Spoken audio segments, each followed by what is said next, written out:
இது உங்கள் DP Crazy show model. இந்த வீடியோ ஒரு டிஃபன் ஐட்டம் தான். ஸோ இந்த ஐட்டம் பேர் ப்ரெட்டு தோசை.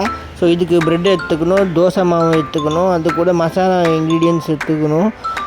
நம்ம அரைச்சி வச்சுன கருவேப்பிலை பொடியோ இல்லைன்னா இட்லி பொடியோ ரைஸ் பொடியோ இருக்கும், அதை எடுத்து போட்டுட்டு இந்த ஐட்டம்ஸ் எல்லாம் எடுத்து வச்சுக்கணும். இது போட்ட அப்புறம் என்ன பண்ணணும்னா மாவை நல்லா கலந்துக்கிட்டு மாவு நல்லா இல்லாமல் ஒரு ப்ரெட்டு பீஸ் எடுத்துக்கணும். ப்ரெட்டு பீஸ் எடுத்து அந்த மாவில் டிப்பு பண்ணணும்.